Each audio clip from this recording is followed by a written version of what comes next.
हाँ, second point की heading हम लिख रहे हैं concept of tension and compression.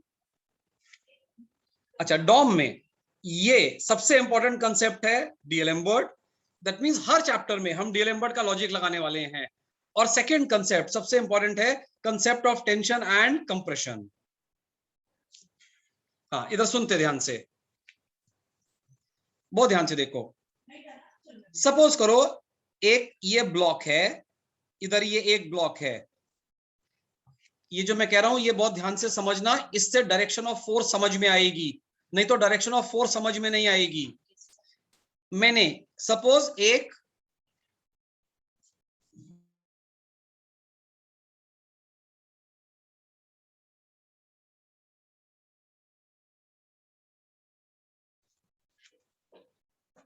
Suppose ये दो ब्लॉक्स हैं और इनके बीच में मैंने एक छोटा सा स्प्रिंग लिया,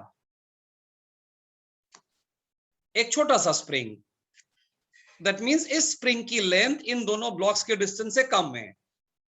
अब मैंने इस स्प्रिंग को खींचा, इस स्प्रिंग को खींचा, इस स्प्रिंग को खींचा और खींच के इन दोनों ब्लॉक्स से ज्वाइन कर दिया।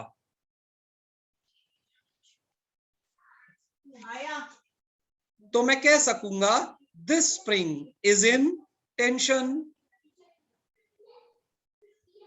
अरे बराबर कि नहीं?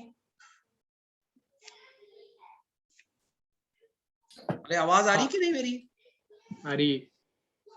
तो मैं कह सकूंगा this spring is in tension. तो मुझे एक बात बताओ, अब ये स्प्रिंग ब्लॉक ए पे फोर्स कैसा एक्सर्ट कर रहा होगा? किस डायरेक्शन में? Towards B. अरे राइट के लेफ्ट बोलो यार। राइट। राइट। ये स्प्रिंग क्या कोशिश कर रहा होगा? ब्लॉक को खींचने की कोशिश करें। नहीं, ऐसे नहीं बोलते, ऐसा बोलोगे तो गलत डायरेक्शन बोलोगे। ये स्प्रिंग अपनी जगह पे वापस आने की कोशिश करेगा, यानी ये जो इसकी ओरिजिनल लेंथ है ये इस पे आने की कोशिश करेगा। बराबर।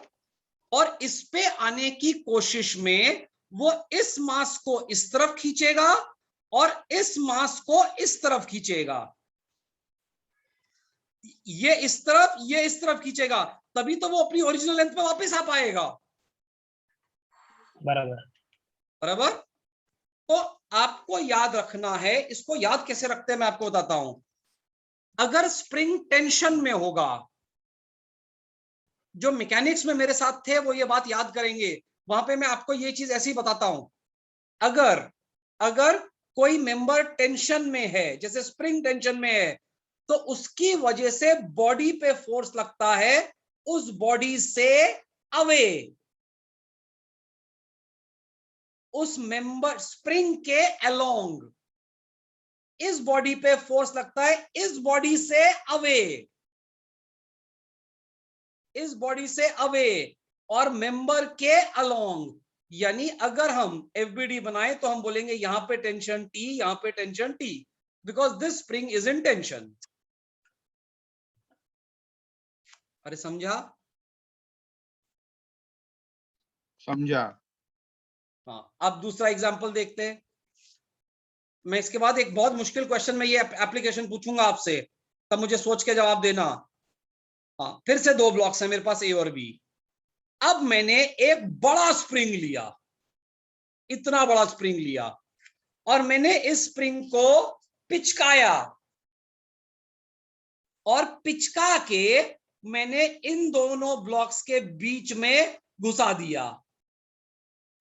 मैंने इसको पिचकाया और इन दोनों ब्लॉक्स के बीच में घुसा दिया। अब मैं कह सकता हूं this spring is in, this spring is in compression.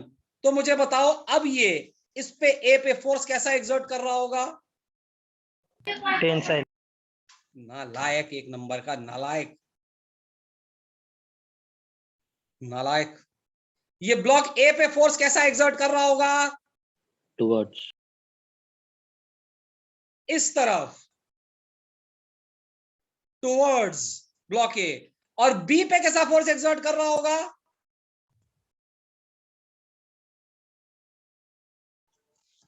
Away अरे टूवर्ड्स, नालायक Towards, towards. कितने कैसे नालायक बच्चे भगवान मेरे। हाँ इधर देखो, इधर देखो, ये दो ब्लॉक्स हैं, ये दो ब्लॉक्स है। मैं एक छोटा इलास्टिक लेता हूं, इलास्टिक, इलास्टिक समझता ना क्या?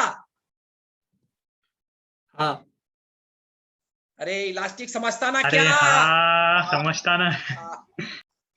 ये दो ब्लॉक है, मैंने एक छोटा इलास्टिक लिया, उस इलास्टिक को खींचा और दोनों ब्लॉक में अटका दिया। अब ये इलास्टिक टेंशन में आया कि कंप्रेशन में आया? टेंशन। टेंशन में आया। अब ये इलास्टिक क्या कोशिश करेगा? अपनी जगह पे वापस आने का. तो वापस आने की कोशिश में किसको, किस तरफ फोर्स लगाएगा? अवे। इसको किस तरफ लगाएगा? अवे। यानी इसके एफबीडी में ऐसा, इसके एफबीडी में ऐसा। अगर ये टेंशन में आया तो फोर्स दोनों से आया अवे, मेंबर के अलोंग। समझा? हाँ हाँ अब दूसरा एग्जांपल देखो, ये दो ब्लॉक है, मैंने बड़ा स्प्रिंग लिया, बड़ा स्प्रिंग, उसको स्प्रिंग को दबाया और दोनों के बीच में घुसा दिया। अब स्प्रिंग क्या कोशिश कर रहा है? कंप्रेस हो रहा अरे कंप्रेस होने की कैसे कर है। रहा है नालायक? Tension tension. नहीं, अपनी ओरिजिनल पोजीशन पे वापस आने की कोशिश कर रहा है। आपने एक बड़ा स्प्रिंग लिया, करेक्ट वर्ड्स यूज करो ना, बड़ा स्प्रिंग लिया, उसको कंप्रेस कर दिया और दो ब्लॉक्स के बीच में घुसा दिया। अब ये स्प्रिंग क्या कोशिश करेगा? अपनी ओरिजिनल लेंथ पे वापस आने की कोशिश करेगा। तो ओरिजिनल लेंथ पे वापस आने की कोशिश में इस ब्लॉक पे फोर्स कैसा एक्सर्ट करेगा? टूवर्ड्स। टूवर्ड्स। इस पे कैसा करेगा? Towards. तो हमें दो कीवर्ड्स याद रखने हैं। टेंसाइल के लिए कीवर्ड है अवे और कंप्रेसिव के लिए कीवर्ड है टुवर्ड्स। हाँ समझा? हाँ सर। हाँ ये दोनों ड्रॉ करो, पॉइंट नंबर 2 में ड्रॉ करो। अब मैं आपसे सवाल पूछता हूं, देखते हैं आपको कितना समझा।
यस ड्रॉ कर लिया।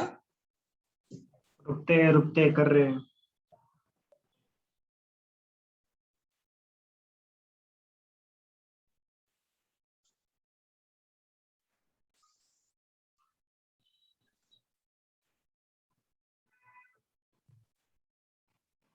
अब मैं आपसे डेंजर क्वेश्चन पूछने वाला हूं, एकदम डेंजर क्वेश्चन पूछूंगा, देखते हैं आप क्या जवाब देते हैं। डराते नहीं।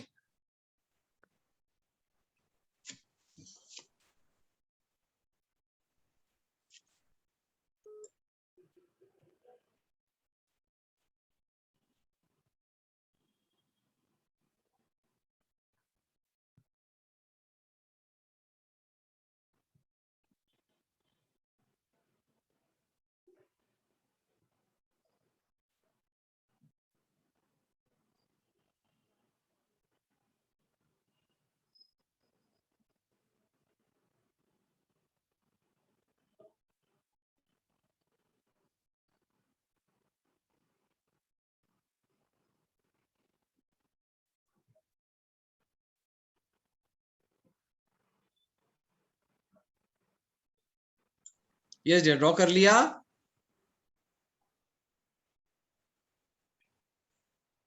ये पॉइंट समझे बिना आगे नहीं बढ़ना, पहले बता रहा हूं।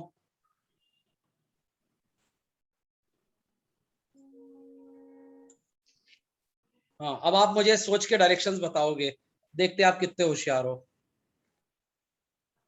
बहुत डेंजर पूछने वाला हूं मैं आपसे अभी।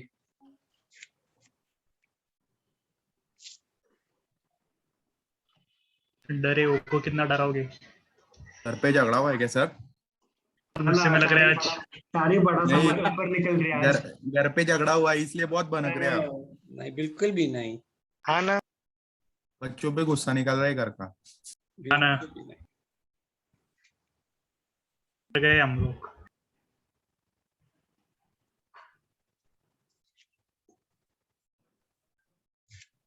हाँ, इधर देखो,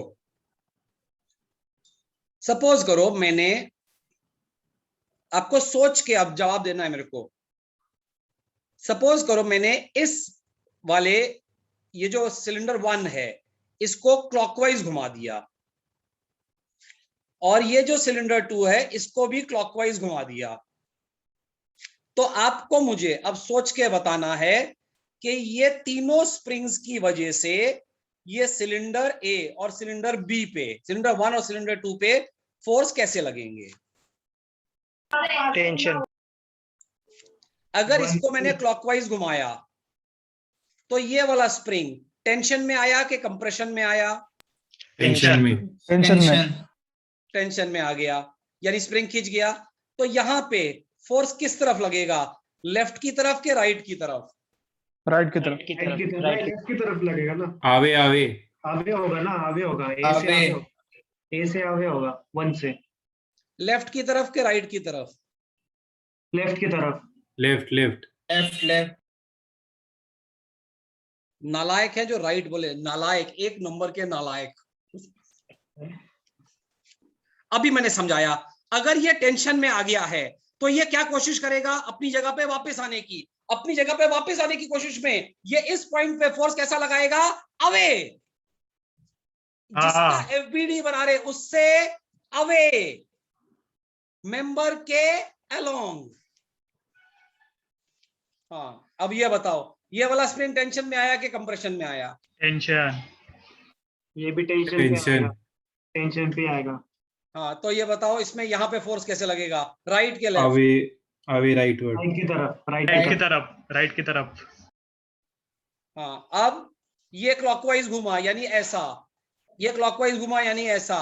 तो ये वाला स्प्रिंग, स्प्रिंग 2 टेंशन में आया कि कंप्रेशन में। टेंशन। टेंशन। हाँ, तो इस पे यहाँ पे ये फोर्स कैसा लगेगा, अब टूवर्ड्स रहेगा सर, लेफ्ट वर्ड। नहीं, आगे रहेगा ना सर। राइट की तरफ कि लेफ्ट की तरफ। लेफ्ट की तरफ रहेगा। दोनों भी। दोनों भी। 1 के पास राइट रहेगा सर। राइट की तरफ। ये 1 है और ये 2 है। 1 पे किस तरफ आएगा, राइट की तरफ। राइट। हाँ, और 2 पे। लेफ्ट की तरफ। लेफ्ट। हाँ, डायरेक्शन समझी।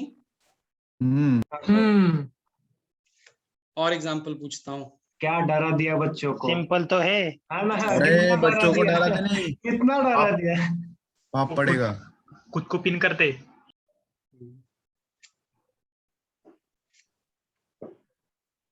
चलो अगला सोच के बताओ अभी। दाढ़ी की वजह कर रहे बच्चे। अगला सोच के बताओ फिर अभी। आपको डरते हो गली के बच्चे कि दाढ़ी वाले बाबा आए गए। हंसी डरता है भाई। मेरे पास ही।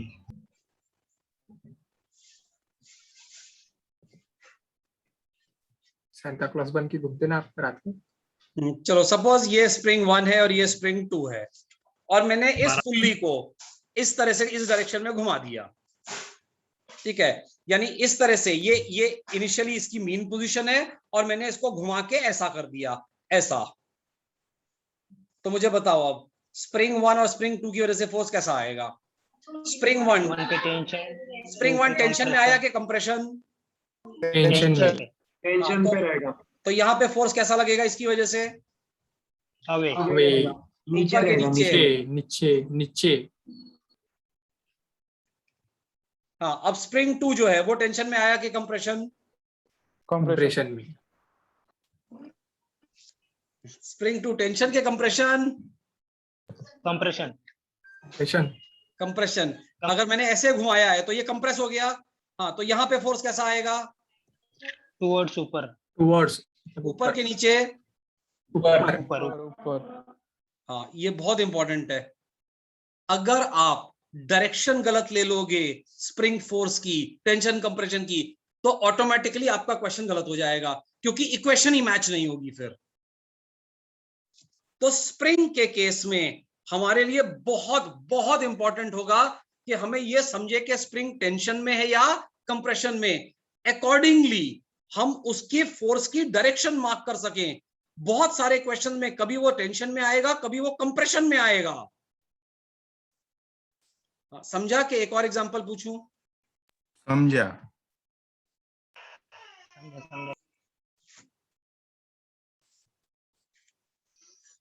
और एक एग्जांपल पूछता हूं।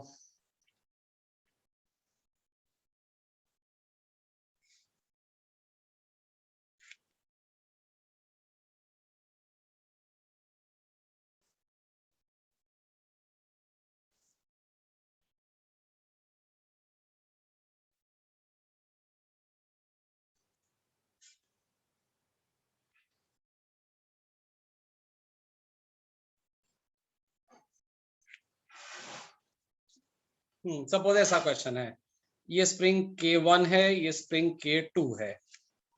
हाँ, अब सपोज मैंने, चलो मैं आपको चॉइस देता हूं, मुझे बताओ, इस सिलेंडर को इनिशियल पोजीशन से क्लॉकवाइज घुमाऊं कि anti clockwise? Clockwise, anti clockwise. Clockwise घुमाऊं कि एंटी क्लॉकवाइज घुमाऊं? क्लॉकवाइज, चलो क्लॉकवाइज घुमाया, इसका मतलब मैंने इसको ऐसा घुमा दिया। अब अगर मैंने इसको ऐसा घुमा दिया क्लॉकवाइज, तो स्प्रिंग आपका 1 कर्सर नहीं दिखता सर, क्या हुआ? कर्सर नहीं है। दिखता। कर्सर नहीं दिख रहा। मैंने कुछ नहीं क्लॉकवाइज दिखता। घुमाया, मैंने मार्क किया ना, क्लॉकवाइज घुमाया ऐसा, बराबर? आप भी ठीक है। हाँ, तो स्प्रिंग 1 जो जिसका मैंने K1 लिखा है, वो टेंशन में आया कि कंप्रेशन में? Tension, tension. हाँ, तो स्प्रिंग 1 की वजह से फोर्स यहाँ पे कैसे लगेगा? अवे, लेफ्ट हो जाएगा, लेफ्ट के राइट? लेफ्ट, हाँ, अब स्प्रिंग 2 टेंशन में आया कि कंप्रेशन में आया? कंप्रेशन। कंप्रेशन, तो यहाँ पे फोर्स कैसा लगेगा? अपवर्ड, अपवर्ड, ऊपर की तरफ। हाँ, वेरी गुड यार। और ये यहाँ पे अगर ये केबल है, ये केबल है, तो केबल की वजह से टेंशन लगेगी नीचे, because cable is always in tension. हमने मैकेनिक्स में पढ़ा होता है, केबल जो होता है it can only be in tension, it can never be in compression. तो अगर कहीं पे केबल आ जाएगा, याद रखना आपको, ये केबल आ जाएगा, केबल या वायर या रोप, तो उसको आपको लेना है टेंशन में। तो टेंशन का मतलब होता है एरो एक्ट करेगा अवे। हाँ, सबको ये समझा? समझा। देखो, मैं आपको बताता हूं, मैं डॉम में हम इस तरह के प्रॉब्लम्स की नेचुरल फ्रीक्वेंसी निकालना सीखेंगे। मतलब चौथी पांचवी क्लास में मैं आपको इस तरह का क्वेश्चन दूंगा और हम इसकी निकालना सीखेंगे नेचुरल फ्रीक्वेंसी। उससे पहले मैं आपको सारा बैकग्राउंड दे रहा हूं कि स्प्रिंग की वजह से, केबल की वजह से फोर्सेस कैसे एक्ट करेंगे, ताकि हमें पहले आना चाहिए ड्रॉ करना इनका फ्री बॉडी डायग्राम। ये पॉइंट समझा अच्छे से? या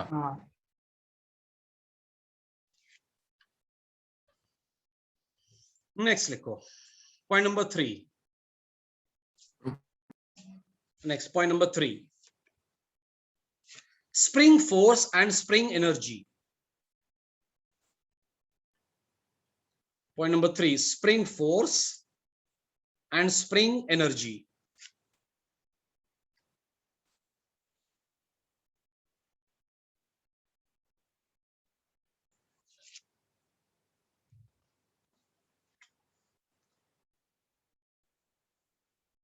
भाई किसी को नहीं समझे, डाउट आए तो पूछते चलना, आगे नहीं बढ़ने देना। ये नहीं होना चाहिए कि रिकॉर्डिंग डालेंगे सर ग्रुप पे, ये क्या चीज रिकॉर्डिंग डालेंगे ग्रुप पे।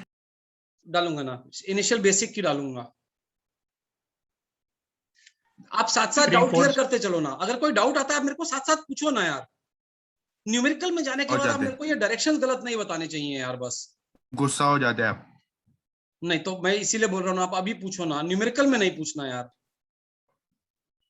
देव ने नहीं लगाया क्या क्लास? महादेव ने लगाया क्या क्लास? महादेव ने लगाया क्या? नहीं, महादेव थोड़े दिन बाद सो के जागेगा। उसके ऊपर नहीं। चिल्लाते नहीं, आप फी का फोर्स करते हैं इसलिए नहीं लगाया उसने। अच्छा, गरीब बच्चा हो।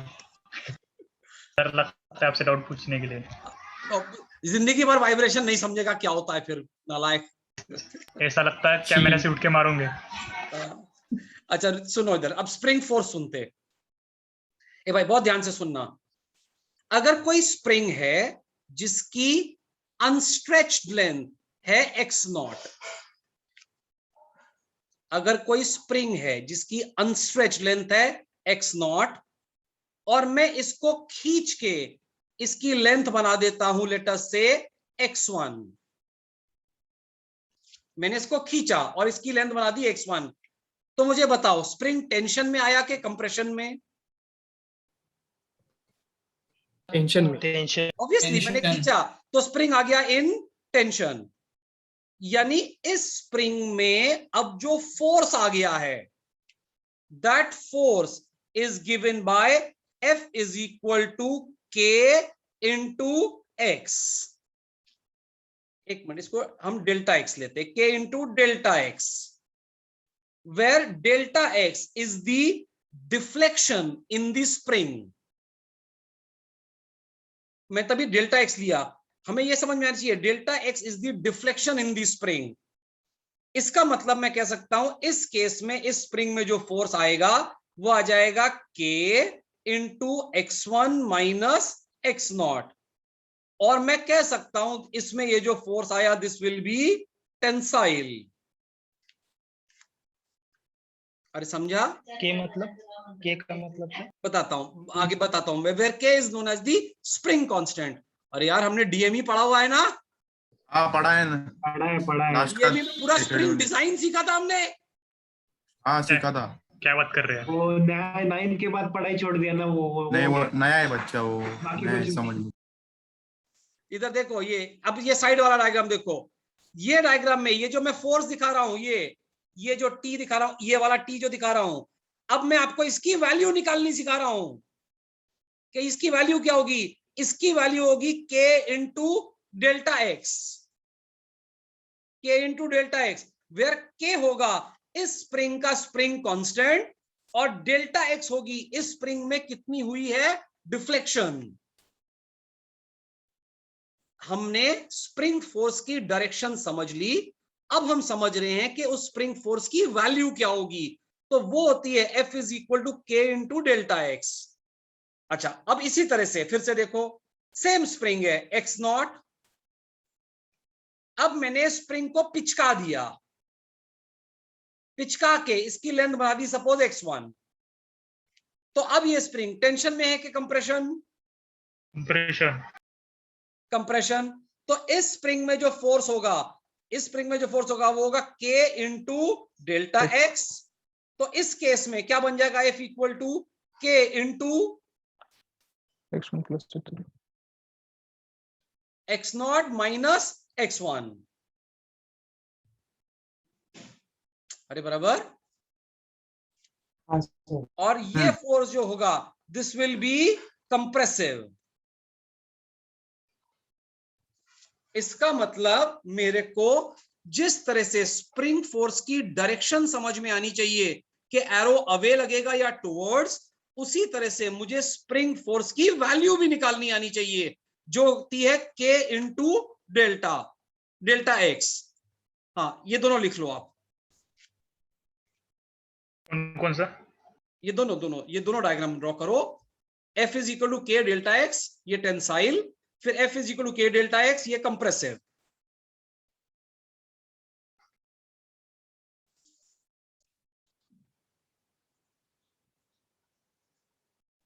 सारा लिखना है का? यस, जैसा का जैसा। पूरा पूरा लिखो।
Where K is known as spring constant and is defined as force per unit deflection.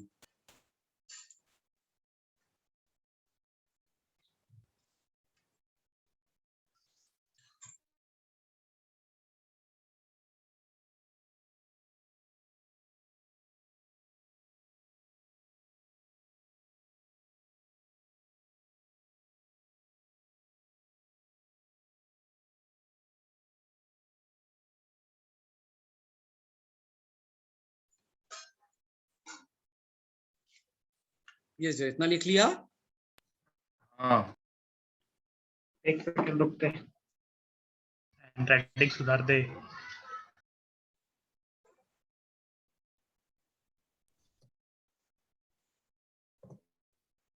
Sir और F equal to minus K x क्या रहता? यही रहता है, यही रहता है। मैं सिर्फ वैल्यू बता रहा हूँ। मैं माइनस के एक्स इसलिए नहीं यूज कर रहा डियर, क्योंकि मैं फोर्स की डायरेक्शन समझा रहा हूँ आपको। हम माइनस इसलिए बोलते हैं क्योंकि हम बोलते हैं it is the restoring force, यानी आपने अगर खींचा है तो वो जगह पे रिस्टोर करने की कोशिश करता है अपने आप को। दैट इज व्हाई से it is F is equal to minus K x. मैं क्या कर रहा हूं, मैं आपको बता रहा हूं कि ये उसकी वैल्यू है, और टेंसाइल और कंप्रेसिव के हिसाब से मैं आपको समझा रहा हूं क्या उसकी डायरेक्शन है। क्योंकि जब हम एफबीडी बनाते तो हम माइनस के एक्स नहीं लिखते, हम लिखते हैं spring force is equal to K x, और साथ में एफबीडी में दिखाते हैं क्या है उसकी डायरेक्शन।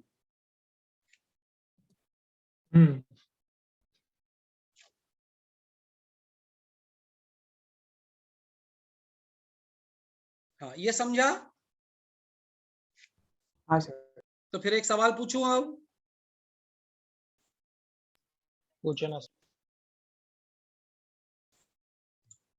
मैं चाहता हूं जब मैं डॉम, सच में डॉम में फ्रीक्वेंसी वगैरह समझाना शुरू करूं, ये कंसेप्ट आपको पहले से आते हो यार।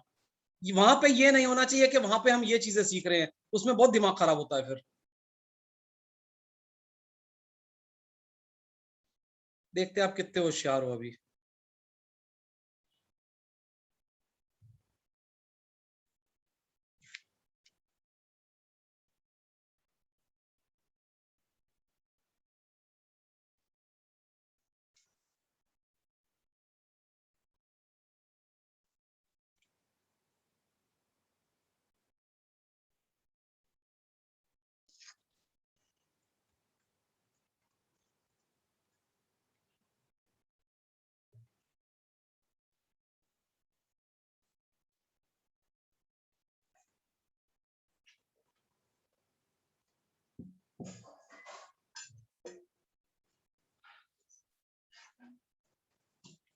हाँ, इधर देखो, अब मैं सवाल पूछता हूं, मुझे अच्छा सा जवाब देना यार। मैं क्या करता हूं, इस पुल्ली को, ये इस पुल्ली की मीन पोजीशन है, मैं इस पुल्ली को टर्न कर देता हूं क्लॉकवाइज बाय एंगल थीटा। मैं इस पुल्ली को टर्न कर देता हूं क्लॉकवाइज बाय एंगल थीटा।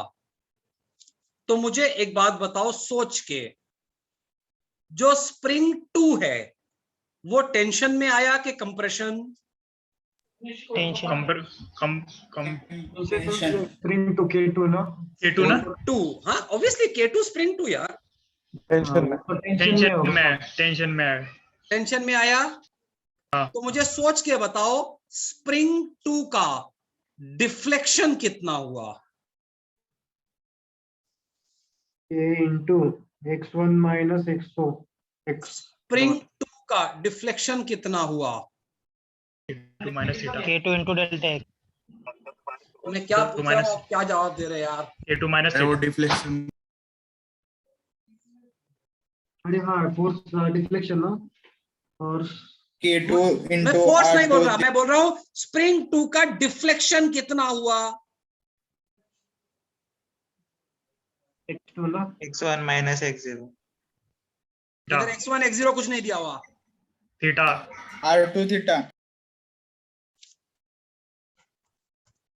हाँ, स्प्रिंग टू का डिफ्लेक्शन हुआ R2 इंटू थीटा।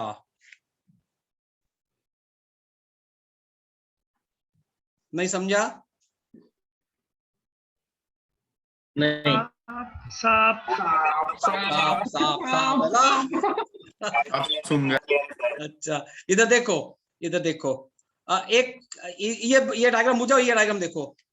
आपने ये फॉर्मूला सुना है कि नहीं? V equal to R omega. हाँ, सुना है। कभी सुना है ये फॉर्मूला? हाँ, जिस तरह से V equal to R omega होता है, उसी तरह से एक फॉर्मूला होता है X is equal to R theta.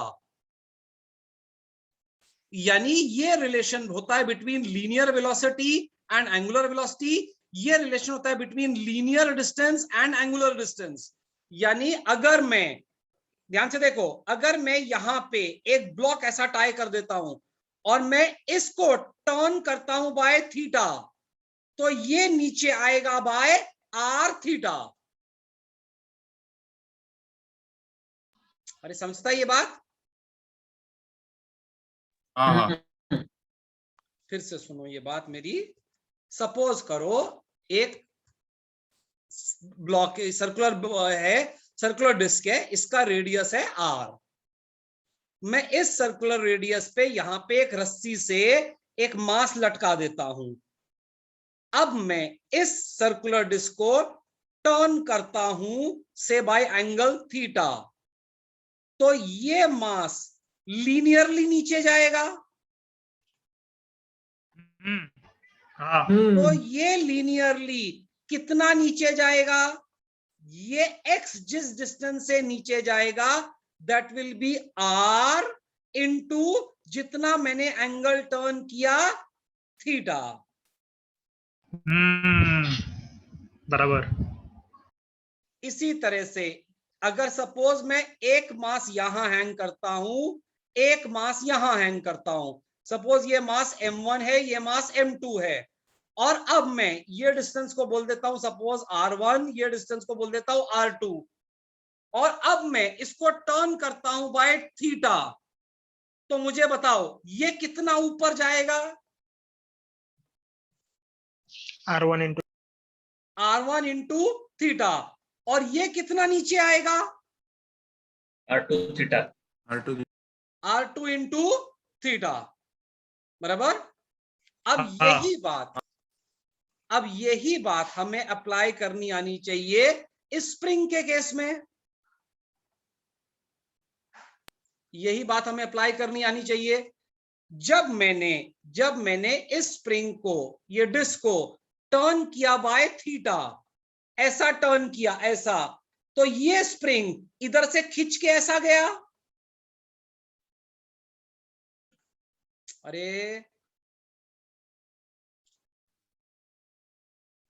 हाँ ना? हाँ, हाँ, हाँ ना। और ये कितने से खींचा? R2 R2 into theta. Theta. अच्छा, ये स्प्रिंग, अब स्प्रिंग 2 की बात हो गई। एक मिनट, हाँ, ये हुआ R2 इंटू थीटा। तो स्प्रिंग 2 में फोर्स कितना आ गया?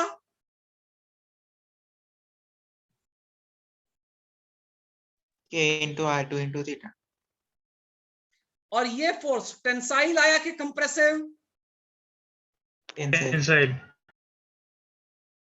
हाँ, इसी तरह से अब मुझे ध्यान से देख के बताओ स्प्रिंग 1 में, स्प्रिंग 1 पहले तो बताओ टेंशन में आया कि कंप्रेशन में आया? Compression. कंप्रेशन स्प्रिंग 1 कंप्रेशन में आया। हाँ, अब स्प्रिंग 1 में डिफ्लेक्शन कितना हुआ? K R1 into theta. Theta R1 theta into तो theta. स्प्रिंग 1 में फोर्स कितना आया? A2 R1 T2 K1 R1. K1 R1 theta and this compression force will be compression Compression. बराबर। अब अगर मैं हाँ। आपसे कहूं इस कंपाउंड पुल्ली का आप फ्री बॉडी डायग्राम पर ड्रॉ करो, ये जो कंपाउंड पुल्ली है इसका फ्री बॉडी डायग्राम ड्रॉ करो, तो मुझे बताओ यहां पे फोर्स किस तरफ, किस डायरेक्शन में आएगा?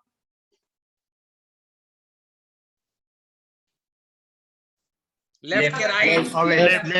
लेफ्ट आएगा, लेफ्ट Left आएगा. हाँ, और इसकी वैल्यू क्या होगी? K2 R2 theta. यहां पे फोर्स कैसा आएगा? लेफ्ट के राइट? ऊपर की तरफ. एड़ा नहीं बनाते बना के पेड़ा नहीं करना। यह फोर्स किस तरफ आएगा? ऊपर की तरफ। ऊपर और इसकी वैल्यू क्या होगी? K1 R1 थीटा यानी हम दो चीजें सीख गए। हम बहुत अच्छी, एक बात बोलूं, मेरे पे विश्वास करो, आधा सेमेस्टर निकल जाएगा और आप देखना क्लास के बच्चों को यह बात ही समझ में नहीं आएगी। मतलब जो क्लास नहीं आते उन बच्चों को आधा सेमेस्टर निकल जाएगा और उनको ये डायरेक्शंस और फोर्सेस नहीं समझते हैं, आगे एफबीडी बन ही नहीं पाता इसलिए उनका। तो सबसे पहले हमें समझ में आना चाहिए टेंशन और कंप्रेशन की वजह से एरो कैसा जाता है, पहली बात। दूसरा, हमें निकालना आना चाहिए स्प्रिंग फोर्स कैसे निकालते हैं, that is F is equal to K into deflection. Where K is known as the spring constant and is defined as force per unit deflection. इसी के नीचे लिखो, that is K is equal to F upon deflection caused by F.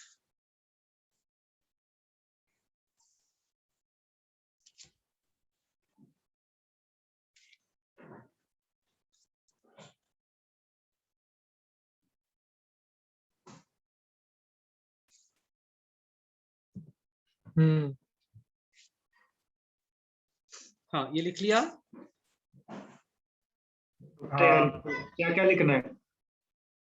ये K is equal to F upon deflection caused by F.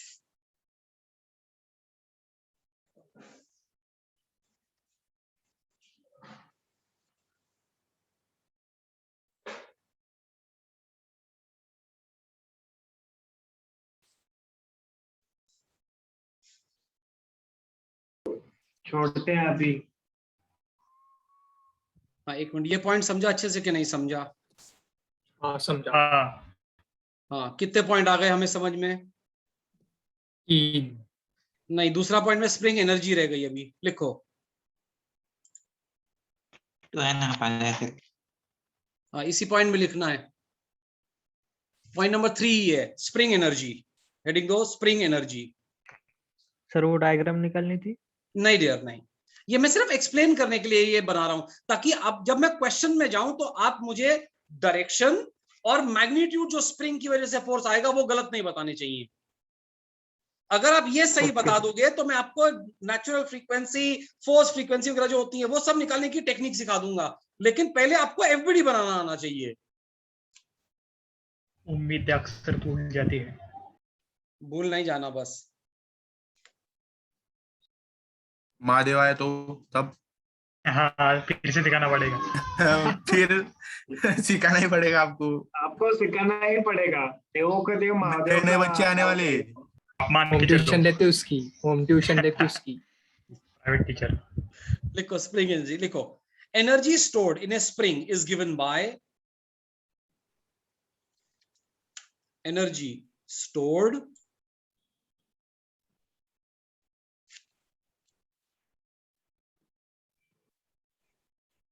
in a spring is given by E is equal to half into K into deflection square. मैं जानबूझ के इधर x delta x वगैरह नहीं लिख रहा, जानबूझ के वर्ड लिख रहा हूं डिफ्लेक्शन, ताकि आपको याद रहे कि बच्चे क्या करते हैं, एनर्जी पता कैसे रट रहे होते हैं, हाफ के एक्स स्क्वायर। ये अच्छा तरीका नहीं होता, वो नालायक समझते ही नहीं ये x क्या है, वो सोचते हैं ये स्प्रिंग की लेंथ है, x लेंथ नहीं होती है स्प्रिंग की, ये होती है स्प्रिंग में क्या है, डिफ्लेक्शन। तो बेटर है कि आप रटो energy stored in a spring is given by half k deflection square.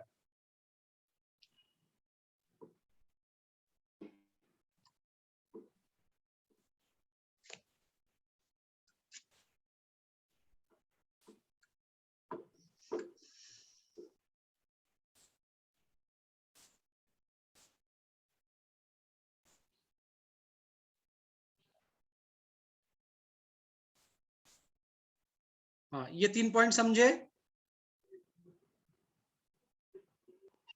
समझे। कि भाई ये पहले तीनों पॉइंट हो गए हमारे, 1, ये 2 और ये 3, ये 3 पॉइंट समझे सबको अच्छे से ना? हाँ, इधर देखो, अब आपको एक नया लॉजिक बताता हूं आज।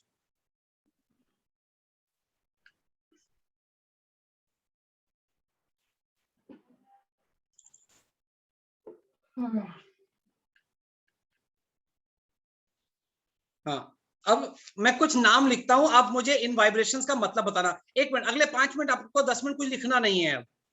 अब मजे से स्क्रीन देखो और एंजॉय करो बातें। हाँ, अगर मैं आपसे कहूं, सबसे पहली है something known as free undamped vibrations, तो इस नाम से आपको क्या लगेगा, ये क्या है?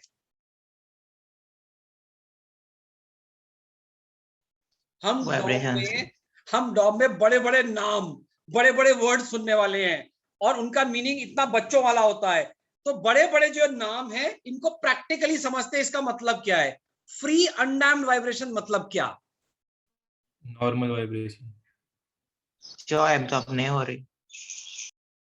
हाँ, इसका मतलब है, इधर देखो, इसका मतलब है सपोज एक यहां से मैंने एक स्प्रिंग अटैच किया, मैंने इधर से एक स्प्रिंग अटैच किया और इधर एक मास लगाया।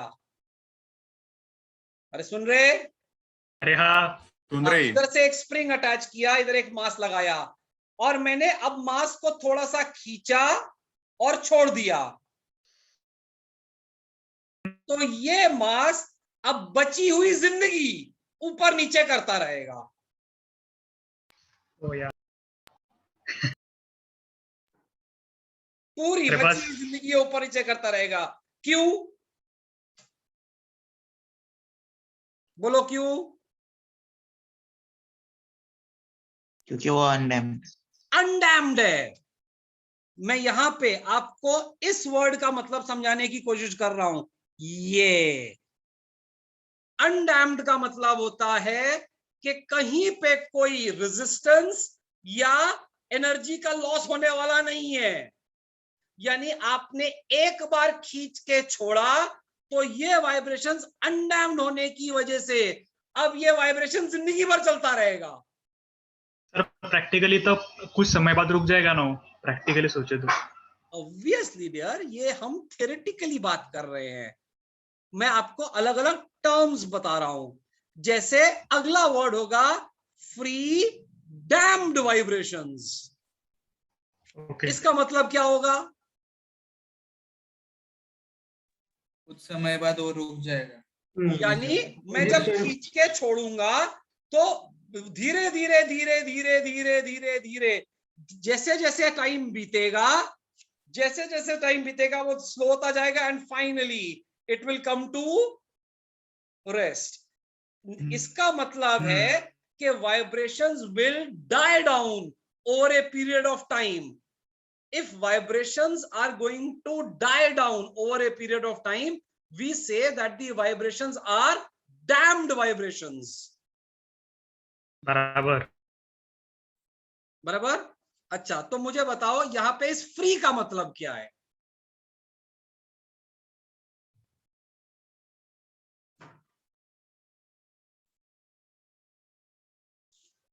मैं अगला वर्ड बताऊंगा तो शायद आपको समझेगा। जैसे अगला मैं आपको बताऊंगा फोर्स्ड वाइब्रेशंस।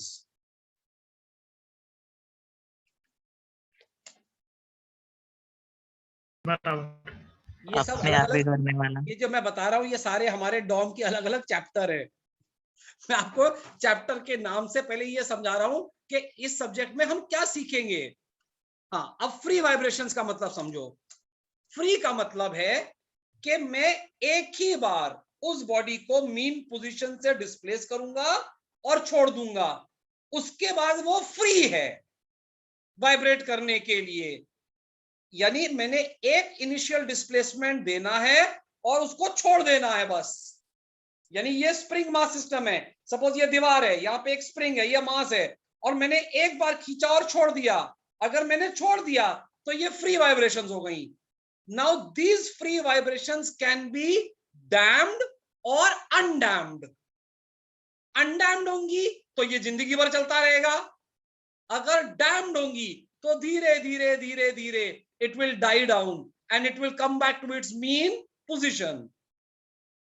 अब फोर्स वाइब्रेशन क्या होगा? मैं इसको खींच के छोड़ूंगा नहीं, मैं कंटिन्यूअस इस पे फोर्स भी लगाता जाऊंगा ऐसे ऐसे,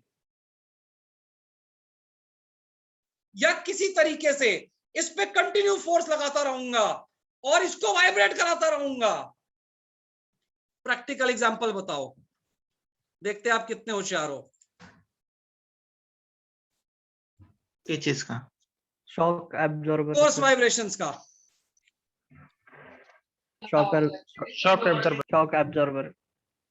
नहीं, अच्छा एग्जांपल बताओ। हम सब ब्रेक्स में प्रैक्टिकली आता है क्या? समझेंगे ये बातें, सब प्रैक्टिकली सुन। मैं आपको रियल अपने आसपास जितने लाइव एग्जांपल्स होते हैं उनसे सारी बातें समझाऊंगा। ये सबसे मंदिर अच्छा का घंटा। एग्जांपल सुनो, मैं बताता हूं सबसे अच्छा एग्जांपल। अपने जो स्प्लिट एसी होता है उसका एक्सटर्नल यूनिट।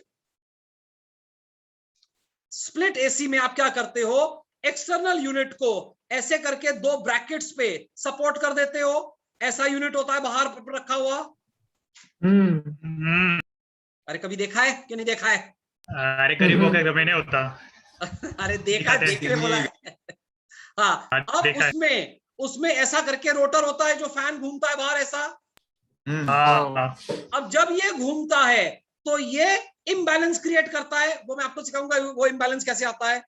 वो इम्बैलेंस क्रिएट करता है, यानी वो जो इम्बैलेंस क्रिएट कर रहा है वो कंटिन्यूअस रहता है इस पे, जिसकी वजह से ये जो बाहर सपोर्ट्स होती हैं ये कंटिन्यूअस वाइब्रेट करती है थोड़ा थोड़ा।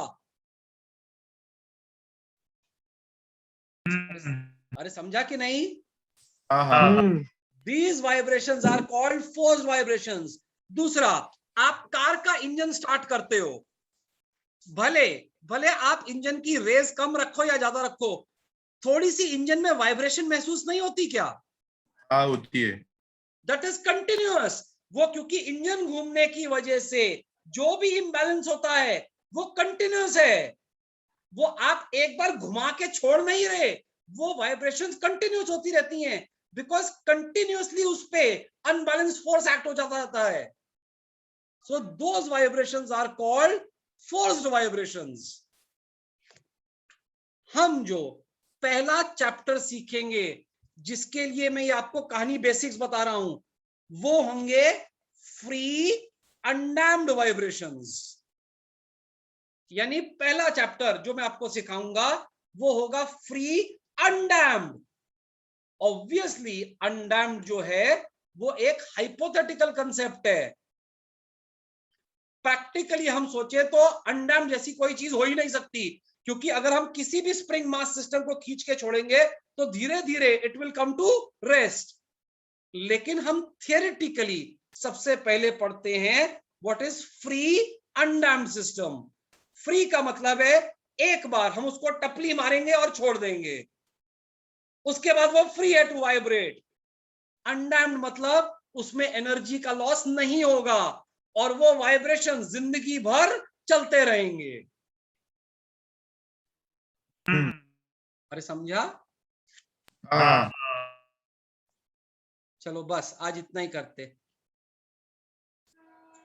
हाँ, एक मिनट, Thank you, सारे sir. पॉइंट 3 पॉइंट समझे कि नहीं अच्छे से?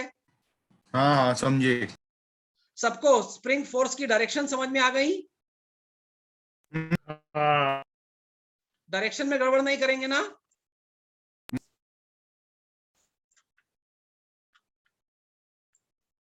ये जो डायरेक्शन और फोर्स की वैल्यू मैंने समझाई है, समझ में आई ना अच्छे से? हाँ हाँ समझ में। ये चलो सारे बस। बेसिक वीडियो ग्रुप पे डाल देना। रिकॉर्डिंग ग्रुप पे डाल दो ना सर। डालता हूँ, ये वाले डाल दूंगा, बेसिक वाले डाल दूंगा, ठीक है?